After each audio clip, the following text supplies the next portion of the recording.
అది ఈ నెల 21వ తారీఖు వరకు కూడా, అంటే దాదాపుగా 15 రోజుల పాటు యోగాంధ్ర కింద ప్రకటించి మరి అందరి ఆరోగ్యం కోసం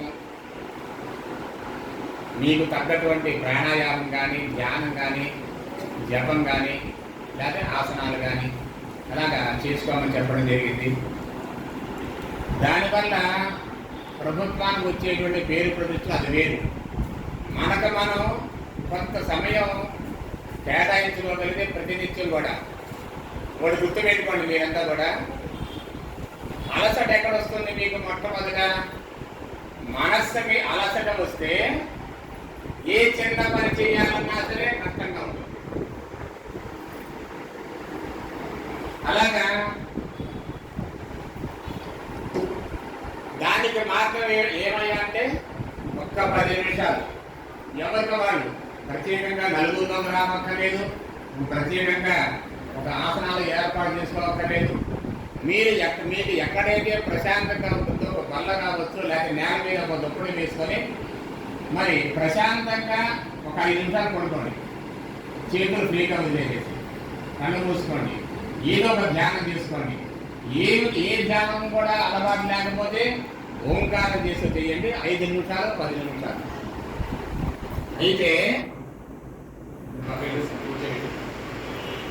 అయితే ఈ 5 నిమిషాలు 10 నిమిషాల్లోనే మన శరీరానికి వచ్చినటువంటి ఒక రుగ్మత ఏదైతే శరీరం కాదు, మనస్సుకి ఏ రుగ్మత వచ్చినా సరే ఆ 5 నిమిషాలు 10 నిమిషాలు విశ్రాంతి ఆసనంలో ఉన్నట్లయితే దాన్నే విశ్రాంతి ఆసనం ఉంటాం, ప్రశాంతంగా ఉండేటువంటి ఆసనం ఉంటాం.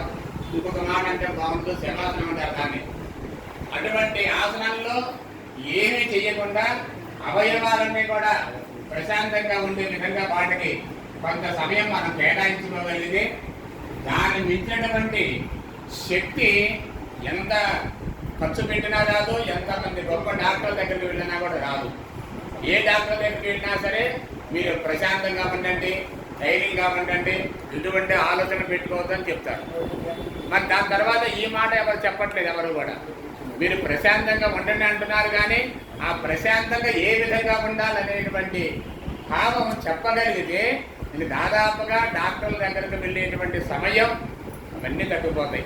అయితే ఈ యోగాంధ్రలో ఈ 2వ రోజు నిన్న చేసినటువంటి కార్యక్రమంలో మరి ఓంకార ధ్యానాన్ని మనం చేసుకోగలిగాం.